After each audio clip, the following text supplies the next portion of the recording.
ಸುಖವೊಂದು ಕೋಟಿ ಬಂದಲ್ಲಿ ಬಸವಣ್ಣನ ನೆನೆವುದು, ದುಃಖವೊಂದು ಕೋಟಿ ಬಂದಲ್ಲಿ ಬಸವಣ್ಣನ ನೆನೆವುದು, ಲಿಂಗಾರ್ಚನೆಯ ಮಾಡುವಲ್ಲಿ ಬಸವಣ್ಣನ ನೆನೆವುದು, ಜಂಗಮಾರ್ಚನೆಯ ಮಾಡುವಲ್ಲಿ ಬಸವಣ್ಣನ ನೆನೆವುದು, ಬಸವಣ್ಣ ಬಸವಣ್ಣ ಬಸವಣ್ಣ ಎಂದು ನೆನೆಯದಲ್ಲದೆ ಎಣಗೆ ಭಕ್ತಿವಿಲ್ಲ ಕಾಣ ಕಲಿದೇವರ ದೇವ. ಮಹಾಮಾನವತಾವಾದಿ ಧರ್ಮಗುರು ಬಸವಣ್ಣವರನ್ನು ಎನ್ನ ಹೃದಯ ಮಂದಿರದಲ್ಲಿ ಸ್ಮರಿಸಿಕೊಂಡು ಕಲ್ಯಾಣ ನಾಡಿನ ಪಾವನ ಭೂಮಿಯಾದ ಬಸವ ಕಲ್ಯಾಣದಲ್ಲಿ ಪರಮ ಪೂಜ್ಯ ಸಡಸ್ಥಲ ಬ್ರಹ್ಮೆ ಚನ್ನವೀರ ಶಿವಾಚಾರ್ಯ ಮಹಾಸ್ವಾಮಿಗಳವರು ಏರ್ಪಾಡು ಮಾಡಿರತಕ್ಕಂಥ 4ನೇ ಕಾಯಕ ಉತ್ಸವ. ಈ ಉತ್ಸವದ ದಿವ್ಯ ಸನ್ನಿಧಾನವನ್ನಿಸಿರ್ತಕ್ಕಂಥ ಪೂಜ್ಯ ಶ್ರೀ ನಾಡೋಜ್ ಡಾಕ್ಟರ್ ಬಸವಲಿಂಗ ಪಟ್ಟದೇವರು ಅಧ್ಯಕ್ಷರು, ಅನುಭವ ಮಂಟಪ ಪೂಜ್ಯರ ಸನ್ನಿಧಾನದಲ್ಲಿ ಅನಂತ ಶರಣಗಳನ್ನು ಹೇಳಿ, ಅದೇ ರೀತಿ ಈ ಕಾರ್ಯಕ್ರಮದ ದಿವ್ಯ ನೇತೃತ್ವವನ್ನಿಸಿರ್ತಕ್ಕಂಥ ಪೂಜ್ಯ ಸಡಸ್ಥಲ ಬ್ರಹ್ಮೆ ಡಾಕ್ಟರ್ ಚನ್ನವೀರ ಶಿವಾಚಾರ್ಯರು, ಚನ್ನಬಸವೇಶ್ವರ ಸಂಸ್ಥಾನ ಹಿರೇಮಠ ಆರ್ಕೋಡ್ ಪೂಜ್ಯರಲ್ಲಿ ಕೂಡ ಅನಂತ ಶರಣಗಳನ್ನು ಹೇಳಿ, ಅದೇ ರೀತಿ ನಮ್ಮ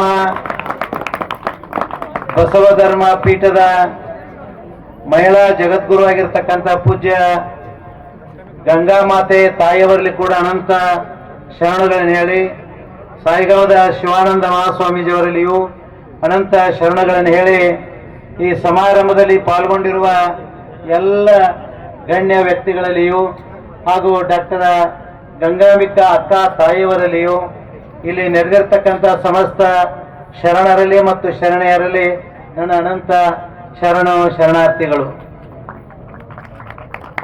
ನಿಜವಾಗಿ 3 ವರ್ಷಗಳ ಹಿಂದೆ ಇಲ್ಲಿ ಕಲ್ಯಾಣದ ನೆಲದಲ್ಲಿ ಕಾಯಕ ಉತ್ಸವ ಪ್ರಾರಂಭ ಆಯಿತು. ನನಗನಿಸ್ತದ 12ನೇ ಶತಮಾನದಲ್ಲಿ ಬಸವಣ್ಣವರು ಬಸವ ಕಲ್ಯಾಣದಲ್ಲಿ ಪುರುಷ ಕಟ್ಟೆ ನಿರ್ಮಾಣ ಮಾಡಿದ್ರು. ಆ ಪುರುಷ ಕಟ್ಟೆ ನಿರ್ಮಾಣ ಮಾಡಿದ ಮೇಲೆ ಅದರ ಮೇಲೆ ಕುಳಿತುಕೊಂಡು ಬೇಡಿದವರಿಗೆ ಬೇಡಿದ್ದನ್ನು ಕೊಡ್ತಿದ್ರು.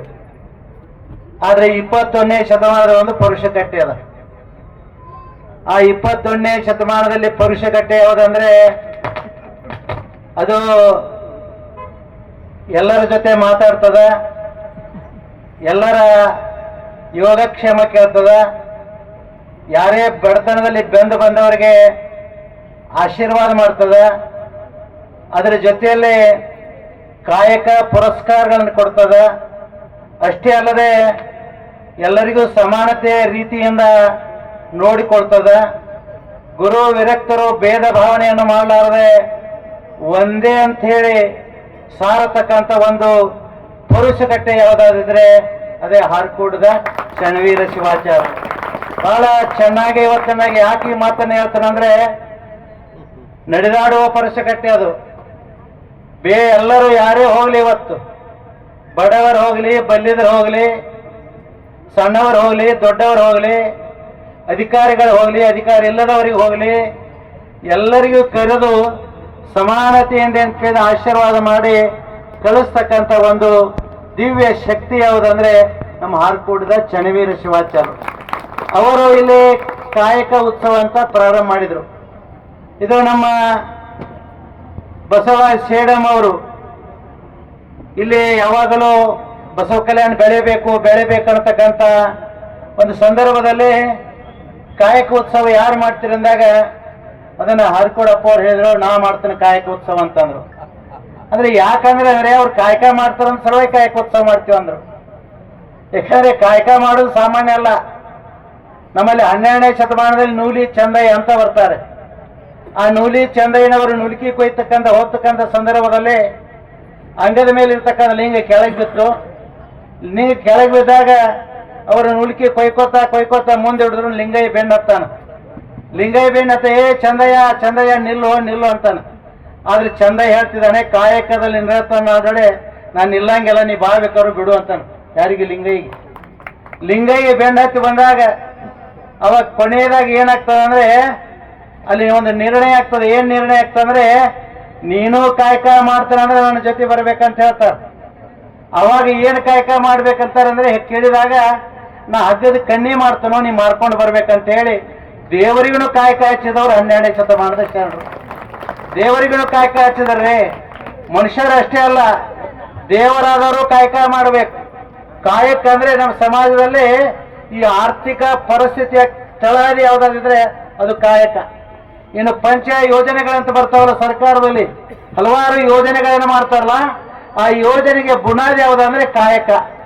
ಅದಕ್ಕಾಗಿ ನಮ್ಮಲ್ಲಿ ಕಾಯಕಕ್ಕೆ ಬಹಳ ದೊಡ್ಡ ಬೆಲೆ ಅದ. ಆದ್ರೆ ಇತ್ತೀಚಲಾಗಿ ಈ ದೇಶದಲ್ಲಿ ಏನಾಗಿದೆ ಅಂದ್ರೆ ಕಾಯಕ ಮಾಡೋರು ಕಡಿಮೆ ಆಗಿದ್ದಾರೆ. ಕೈಯಲ್ಲಿ ಏನ್ ಕೇಳಿದ ಚಂಬು ಹಿಡ್ಕೊಂಡು ಓಡಾಡೋರು ಜಾಸ್ತಿ ಆಗ್ಯಾರ. ಕಾಯಕ ಮಾಡೋರು ಸಿಗಂಗಿಲ್ಲ ದೇಶದಲ್ಲಿ. ಸ್ವಲ್ಪ ನೋಡಿ, ಆಲೋಚನೆ ಮಾಡಿ. ಬೇರೆ ಧರ್ಮದವರು ನಾವು ಹಿಂದೂಗಳು ನೀವು ಏನಂತೀರಿ? ಹಿಂದೂ ಧರ್ಮ ಅಂತ ನೀವು ಏನು ಓಡಾಡ್ತೀರಿ? ಆಮೇಲೆ ನೀವು ಲಿಂಗಾಯತರಂತ ಏನು ಓಡಾಡ್ತೀರಿ? ಆಮೇಲೆ ವೀರಶೈವರಂತ ಏನು ಓಡಾಡ್ತೀರಿ? ಜೈನರಂತ ನೀವು ಏನು ಓಡಾಡ್ತೀರಿ? ಆಮೇಲೆ ಸಿಖ್ಖರಂತ ಓಡಾಡ್ತೀರಿ? ಬೇರೆ ಬೇರೆ ಬೇರೆ ಧರ್ಮದವರು ನೀವು ಓಡಾಡ್ತಿರಲ್ಲ. ಮುಸಲ್ಮಾನರು ಬಿಟ್ಟು ಒಂದರ ಕಾಯಕ ನೀವು ಯಾವ್ದಾರ ಮಾಡ್ತೀರಾ? ಮುಂಜಾನೆ ಎದ್ದ ಕೂಡಲೇ ಮುಸಲ್ಮಾನರು ಹುಡುಗರು ನೋಡ್ರಿ 10 ಮಕ್ಕಳು ಹಡಿದತ್ತವ್ರು, 2 ಹಡ್ತೀರಿ, ಆಪರೇಷನ್ ಮಾಡ್ತೀರಿ. ಕಡಿಮೆ ಮಕ್ಕಳು ಹಡಿದ್ರು ಕೂಡ ನೀವು ಕಾಯಕ ಹಚ್ಚಂಗಿಲ್ಲ, ಹೊಲ ಮಣಿ ಮಾಡ್ತಪ್ಪ. ಇಂಥ ಮಕ್ಕಳು ತೆಗೆದುಕೊಂಡು ಏನ್ ಮಾಡ್ತೀರಿ? ಅದಕ್ಕಾಗಿ ಕಂಪಲ್ಸರಿ ಅನ್ಕೆ ನಮ್ಮ ದೇಶದಲ್ಲಿರ್ತಕ್ಕಂಥ ನಾವು ಎಲ್ಲರೂ ಏನ್ ಮಾಡ್ಬೇಕಂದ್ರೆ ಕಾಯಕ ಮಾಡಿದ್ರೆ ಏನಾಗ್ತದೆ, ಒಂದು ದಿನ ಇದು ವಿಶ್ವಗುರು ಆಗ್ತದೆ. ಅಲ್ಲಿವರೆಗೆ ವಿಶ್ವಗುರು ಆಗಂಗಿಲ್ಲ. ವಿಶ್ವಗುರು ಆಗ್ತದ ಅಂತ ಹೇಳ್ತೀವಿ, ವಿಶ್ವಗುರು ಆಗ್ಲಿಕ್ಕೆ ಸಾಧ್ಯ ಇಲ್ಲ. ಅದಕ್ಕಾಗಿ ನಮ್ಮಲ್ಲಿ ಏನ್ ಬೇಕಂದ್ರೆ ಕಾಯಕ ಬೇಕು. ಆ ಕಾಯಕ ಉತ್ಸವ ಮಾಡ್ತಕ್ಕಂಥದ್ದು ನನಗೆ ಇಷ್ಟು ಸಂತೋಷ ಆಗ್ತದೆ. ಯಾಕಂದ್ರೆ ಹಾರ್ಕೂಡ್ ಶ್ರೀಗಳಂದ್ರೆ ವಿರಕ್ತರು ಬರಲಿ, ಪಟ್ಟದೇವರೇ ಬರಲಿ, ಯಾರೇ ಬರಲಿ, ಬಂದವ್ರಿಗೆ ಕೇಳಿದಾಗ ಸೇತುವೆ ಅಂತ ನೋಡ್ರಿ, ಅದೆಲ್ಲ ಬ್ರಿಡ್ಜ್ ಬ್ರಿಡ್ಜ್ ಕಮ್ ಅಂದ್ರೆ ಬ್ರಿಡ್ಜ್ ಇದ್ದಂಗೆ ಅವರು. ಯಾರಿಗೂ ಭೇದ ಭಾವ ಮಾಡಂಗಿಲ್ಲ, ಯಾರ ಜೊತೆನೂ ಏನು ಮಾಡಂಗಿಲ್ಲ. ಎಲ್ಲರಲ್ಲಿ ಏನು ಕೇಳಿದಾಗ ಸಣ್ಣ ಮಕ್ಕಳು ಯಾವ ರೀತಿ ಆಟ ಆಡ್ತಾವಲ್ಲ ಆ ರೀತಿ ಸಣ್ಣ ಮಕ್ಕಳಂಗ ಆಟ ಆಡೋರು ಅಂದ್ರೆ ನಮ್ಮ ಹಾರ್ಕೂಡದ ಪರಮ ಪೂಜ್ಯ ಶ್ರೀಗಳವರು. ಅದಕ್ಕಾಗಿ ನನಗೆ ಬಹಳ ಸಂತೋಷ ಆಗ್ತದೆ. ಹಾರ್ಕೂಡ್ ಅಂದ್ರೆ ಈಗ ಇತ್ತಿತ್ತಲಾಗಿ ನನಗೆ ಅಪ್ಪರಿಗೆ ಕರ್ನಾಟಕದ ಪ್ರಶಸ್ತಿ ಕೊಟ್ಟರು ಕಡಿಮೆ ಅದ ನೋಡಿ. ಇಂಥವ್ರಿಗೆ ಕರ್ನಾಟಕದ ಪ್ರಶಸ್ತಿ ಕೊಟ್ಟರು ಕಡಿಮೆ ಅದ.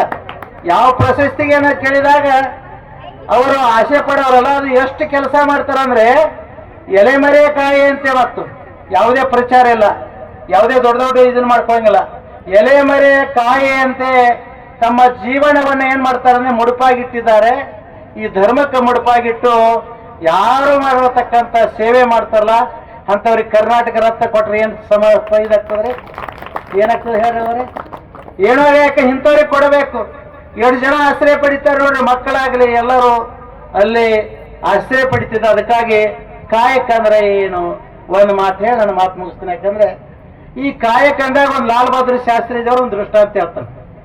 ಲಾಲ್ ಬಹದ್ದೂರ್ ಶಾಸ್ತ್ರಿಜವರು ಕಾಂಗ್ರೆಸ್ ಕಮಿಟಿ ಅಧ್ಯಕ್ಷರಿದ್ರು, ಪ್ರಧಾನಮಂತ್ರಿನ ಇದ್ದಿದ್ದಿಲ್ಲ. ಕಾಂಗ್ರೆಸ್ ಕಮಿಟಿ ಅಧ್ಯಕ್ಷರಿದ್ದಾಗ ಅವರಿಗೆ ತಿಂಗಳ ಪಗಾರ ಕೊಡ್ತಿದ್ರು. ಎಷ್ಟು ಪಗಾರ ಕೊಡ್ತಿದ್ರು ಅಂದ್ರೆ 100 ರೂಪಾಯಿ ಪಗಾರ ಕೊಡ್ತಿದ್ರು. ಒಂದು ದಿನ ಏನಾಗ್ತದಲ್ಲ, ಒಂದು ಅಜ್ಜಿ ಬರ್ತದ, ಕೈಯಲ್ಲಿ ಒಂದು ಸಣ್ಣ ಮಗುವಿನ ಕರ್ಕೊಂಡು ಬಂದು ಲಾಲ್ ಬಹದ್ದೂರ್ ಶಾಸ್ತ್ರಿ ನಮಸ್ಕಾರ ಮಾಡಿ, ಶಾಸ್ತ್ರಿಜಿ ನನ್ನ ಮಗಳಿಗೆ ಕ್ಯಾನ್ಸರ್ ಆಗ್ಯದ, ದಯಮಾಡಿ 10 ರೂಪಾಯಿ ಕೊಡ್ತಾರೆ. ಹೆಚ್ಚಿಗೆ ಬೇಡ, ಆಗಿನ ಕಾಲದಲ್ಲಿ 10 ರೂಪಾಯಿ ಕೊಟ್ಟರೆ ನಾನು ಹಾಸ್ಪಿಟ್ಲಿಗೆ ಹೋಗಿ ನನ್ನ ಖುಷಿ ತೋರಿಸಿ ನನ್ನ ಮಗುವಿಗೆ ಆರಾಮ ಮಾಡಿಕೊಡ್ತನೋ. 10 ರೂಪಾಯಿ ಕೊಡಂದಾಗ ಲಾಲ್ ಬಹದ್ದೂರ್ ಶಾಸ್ತ್ರಿಗೆ ಬಹಳ ಮುಜುಗರ ಆಯ್ತು. ಒಂದು 100 ರೂಪಾಯಿ ಪಗಾರ ಇತ್ತು, 100 ರೂಪಾಯಿನ ಖರ್ಚು ಮಾಡ್ತೀರಿ, ಹೆಚ್ಚಿಗೆ ಮಾಡ್ತಿದ್ದಿಲ್ಲ. ಅವಾಗ ಅವ್ರ ಹೆಂಡತಿ ಏನ್ ಮಾಡ್ತಾಳಂದ್ರೆ ಒಳಗೆ ಹೋಗಿ 10 ರೂಪಾಯಿ ತಂದು ಕೊಟ್ಬಿಡ್ಲು. 10 ರೂಪಾಯಿ ತಂದು ಕೊಟ್ಟಾಗ ಲಾಲ್ ಬಹದ್ದೂರ್ ಶಾಸ್ತ್ರಿಗೆ ಬಹಳ ಸಂತೋಷ ಆಯ್ತು. ಅವಾಗ ಹೇಳ್ತ, ನೋಡಮ್ಮ, ಈ 10 ರೂಪಾಯಿ ತೆಗೆದುಕೊಂಡು ಹೋಗಿ ಏನ್ ಮಾಡು, ಹಾಸ್ಪಿಟಲ್ಗೆ ಹೋಗು, ನಿನ್ನ ಖುಷಿಗೆ ತೋರಿಸಿ ನೀ ಆರಾಮಾಗಿರು ಅಂತೇಳಿ ಹೋದ ಕೂಡಲೇ ಹೆಂಡತಿ ಕರೆಸ್ತಾರೆ. ಕರೆಸಿ ಕೇಳಿದ್ರು 10 ರೂಪಾಯಿ ಹೆಂಗ್ ಉಳಿತಿ ಅಂತ ಕೇಳ್ತಾರ. 100 ರೂಪಾಯಿ ಖರ್ಚಾಗ್ತದೆ, 10 ರೂಪಾಯಿ ಹೆಂಗ್ ಉಳಿತಿ ಅಂದಾಗ ಆ ತಾಯಿ ಹೇಳಿದ್ಲು, ಈ ತಿಂಗಳಲ್ಲಿ ನಾ ಏನ್ ಮಾಡಿದಂದ್ರೆ ಎಲ್ಲದರಲ್ಲೇ ಸ್ವಲ್ಪ ಕಡಿತ ಮಾಡಿ 10 ರೂಪಾಯಿ ಉಳಿಸ್ಕೊಂಡು ಅಂದಾಗ ಅವಾಗ ಏನ್ ಮಾಡಿದ್ರೆ ಕಾಂಗ್ರೆಸ್ ಕಮಿಟಿ ಒಂದು ಲೆಟರ್ ಬರೀತಾರೆ. ಏನಂತ ಲೆಟರ್ ಬರೆದ್ರೆ ಮುಂದಿನ ತಿಂಗಳಲ್ಲೇ ನನಗೆ 90 ರೂಪಾಯಿ ಪಗಾರ ಕೊಡ್ಬೇಕಂತ ಲೆಟರ್ ಬರ್ತದೆ. ಇದಕ್ಕೆ ಕಾಯಕ ಅಂತ ಕರೀತಾರೆ. ಯಾರು ಮಾಡ್ತಾರೆ ಹೇಳಿ? ಇದಕ್ಕೆ ಕಾಯಕ ಅಂತ ಕರೀತಾರೆ. ಸತ್ಯ ಶುದ್ಧ ಕಾಯಕ. ಅದು ಹೇಳಿಲ್ಲ ನಮ್ಮ ಶ್ರೀಗಳು ಸಿದ್ದರಾಮಪ್ಪ ಹೇಳ್ತಾರ, ಸತ್ಯ ಶುದ್ಧ ಕಾಯಕ ಅಂತ ಹೇಳ್ತಾರ. ಕಾಯಕದಲ್ಲಿ ನಿರತನಾದೊಡೆ ಗುರುದರ್ಶನವಾದರೂ ಮರೆಯಬೇಕು, ಲಿಂಗ ಪೂಜೆಯಾದರೂ ಮರೆಯಬೇಕು, ಜಂಗಮ ಮುಂದಿದ್ದರೆ ಹಂಗು ಹರಿಯಬೇಕು, ಕಾಯಕವೇ ಕೈಲಾಸವಾದ ಕಾರಣ ಅಂಬರೀಶ್ವರ ಲಿಂಗವಾದರೂ ಕಾಯಕದೋಳು ಅಂತ ಹೇಳ್ತಾರೆ ನೋಡಿ. ಅಂಬರೀಷ್ ಯಾಕಂದ್ರೆ ಕಾಯಕದೋಳು, ಕಾಯಕನೇ ಎಲ್ಲದಕ್ಕೂ ಬುನಾದಿ ಅದೇ. ಇವತ್ತು ಈ ದೇಶ ಸುಧಾರಣೆ ಆಗಬೇಕಾದ್ರೆ, ನಾವು ಆರ್ಥಿಕ ಪರಿಸ್ಥಿತಿಯಿಂದ ಹೊರಗೆ ಬರಬೇಕಾದ್ರೆ ನಾವೆಲ್ಲರೂ ಕಾಯಕ ಮಾಡ್ರಿ. ಕಾಯಕದಲ್ಲಿ ಏನಾಗ್ತದೆ? ದೇವರು ಕಾಣ್ರಿ. ನಿಜವಾಗಿ ಏನಾಗ್ತಾರೆ? ಸಾಕ್ಷಾತ್ 12ನೇ ಶತಮಾನದ ಶರಣರು ನೀವೇ ಆಗ್ತಾರೆ. ಆ ಕೆಲಸ ಮಾಡಿದವರು ನಮ್ಮ ಹಾರ್ಕೋಡ್ ಅಪ್ಪವರು ಮಾಡಿದ್ದಾರೆ. ಅವ್ರ ಬಗ್ಗೆ ಯಾಕಂದ್ರೆ ಅವ್ರು ಅದಂತ ವರ್ಣನ ಮಾಡಂಗಿಲ್ಲ. ಅವ್ರು ಇಲ್ಲಾಗೂ ಹೇಳ್ತಾನೆ, ಎಲ್ಲಿ ಹೋದ್ರು ಅವ್ರ ಇದ್ರ ಬಗ್ಗೆ ಹೇಳ್ತಾನೆ. ಯಾಕಂದ್ರೆ ನಾ ಕಣ್ಣಿಲಿ ನೋಡ್ತೇನೆ, ನೋಡಿದ್ದು ಹೇಳ್ತಾನೆ. ನೋಡಿದ್ದು ಹೇಳೋದು ಯಾಕಂದ್ರೆ ಇತಿಹಾಸದಲ್ಲಿ ಹಿಂದಿನ ಕಾಲದಲ್ಲಿ ಅದನ್ನ ಮಾಡಿದ್ರು, ಇದನ್ನ ಮಾಡಿದ್ರು, ಹಾಗೆ ಮಾಡಿದ್ರು, ಹೀಗೆ ಮಾಡಿದ್ರು ಅಂತೇಳಿ ಪುರಾಣ ಕಥೆಗಳನ್ನು ನೋಡಿರ್ಬೋದು, ಓದಿರಬಹುದು. ಅದು ಯಾವ ಪುರಾಣ ಕಥೆ ಓದಿಲ್ಲ. ಈಗ ನಡೆದಿರ್ತಕ್ಕಂಥ ದೃಷ್ಟಾಂತ ಇದು ನಮ್ಮ ಕಣ್ಣು ಮುಂದೆ, ನಿಮ್ಮೆಲ್ಲರ ಕಣ್ಣು ಮುಂದೆ ನಡೆದಿರ್ತಕ್ಕಂಥ ದೃಷ್ಟಾಂತ ಬೇರೆ ಅಲ್ಲ, ನಡೆದಿದ್ದನ್ನ ನಾನು ಹೇಳ್ತಿದ್ದೇನೆ. ಆದರೆ ಈ ರೀತಿ ಇವತ್ತು ನಿಜವಾಗಿ ಪೂಜ್ಯ ಶ್ರೀಗಳವರು ಇಲ್ಲಿ ಮಳಿಗೆಗಳನ್ನು ಹಾಕಿ ಕಾಯಕ ಉತ್ಸವ ಮಾಡೋ ಸಲುವಾಗಿ ಏನು ಕೇಳಿದಾಗ ಬಹಳ ಅತ್ಯಂತ ಅದ್ಭುತವಾದಂಥ ಸೇವೆ ಮಾಡಿದ್ದಾರೆ. ನಿಜವಾಗಿ ಎಲ್ಲರೂ ಪುಸ್ತಕ ಖರೀದಿ ಮಾಡಬೇಕು. ಪುಸ್ತಕ ಖರೀದಿ ಮಾಡೋದ್ರ ಜೊತೆಯಲ್ಲಿ ಏನು ಮಾಡ್ಬೇಕಂದ್ರೆ ಮನೆಗೆ ಹೋಗಿ ಏನು ಪ್ರತಿಜ್ಞೆ ಮಾಡಬೇಕು, ನಾನು ಕಾಯಕ ಮಾಡಿನೇ ಪ್ರಸಾದ ಮಾಡ್ತೇನೆ ಅಂತ ಪ್ರತಿಜ್ಞೆ ಮಾಡಿ. ಅದಕ್ಕಾಗಿ ದಯಮಾಡಿ ಏನು ಮಾಡ್ಬೇಕ, ನಿಮ್ಮ ಮಕ್ಕಳಿಗೆ ಏನು ಕಾಲೇಜ್ಗೆ ಓದಿಸ್ತೀರಿ ಅದಕ್ಕಿಂತ ಮೊದಲು ಏನು ಮಾಡ್ಬೇಕಂದ್ರೆ ಹೊಲ ಇದ್ರೆ ನಿಮ್ಮ ಮಕ್ಕಳಿಗೆ ಕಾಯಕ ಮಾಡಕ್ ಹಚ್ಚಿರಿ, ತೋಟದಲ್ಲಿ ಕೆಲಸ ಮಾಡಕ್ ಹಚ್ಚಿರಿ. ನಿಜವಾಗಿ ಕಾಯಕದ ಒಂದು ಪರಿಜ್ಞಾನ ನಿಮ್ಗೆ ಎಲ್ಲರಿಗೂ ಬರ್ತದ ಅಂತ ಸೇವೆಯನ್ನು ಪರಮ ಪೂಜ್ಯ ಹಾರ್ಕೋಟದ ಶನವೀರ ಶಿವಾಚಾರ್ಯ ಮಾಡ್ತಾರಲ್ಲ, ಅವರಿಗೆ 100 ಕೋಟಿ ಧನ್ಯವಾದಗಳು ಅರ್ಪಿಸಿ ನಾನು 2 ಮಾತು ಮುಗಿಸ್ತೇನೆ. ಓಂ ಶ್ರೀ ಗುರು ಬಸವಲಿಂಗ. ಎಲ್ಲರೂ ನಕ್ಕೆ ಬಿಟ್ಟು ಎಷ್ಟು ಚಂದ ಕಾಯಕದ ಬಗ್ಗೆ ಅಪ್ಪವ್ರ ಮಾತು ಬಹಳ ಖುಷಿ ಪಟ್ರು. ನೀವು ಹೊಲ್ದಾಗ ಆ ಕೆಸರಾಗಿ ನಿಂತು ಮಾಡೋದಾಗಲ್ಲ. ಇದು ಜಂಗಮ ಇನ್ನು ಎಲ್ಲರ ಕಡೆ ಅರಿವು ನೀಡ್ತೀರಿ, ದೀಕ್ಷಾ ನೀಡ್ತೀರಿ, ಬಸವದರು ಪ್ರಚಾರ ಮಾಡ್ತೀರಿ. ಅದು ನಿಮ್ದು ಕಾಯಕ. ಅವರಿಗೆ ಜೋರಾದ ಚಪ್ಪಾಳೆ. ಅವರಿಗೆ ವಾಹಿನಿಯನ್ನು ನಿರಂತರವಾಗಿ ವೀಕ್ಷಿಸಲು ಯೂಟ್ಯೂಬ್ನಲ್ಲಿ ಶ್ರೀ ಹಾರಕೂಡ SRIHARKOOD ಎಂದು ಟೈಪ್ ಮಾಡಿ. ನಮ್ಮ ಈ ಚಾನೆಲ್ಗೆ ಸಬ್ಸ್ಕ್ರೈಬ್ ಮಾಡಿ, ಬೆಲ್ ಅನ್ನು ಒತ್ತಿರಿ.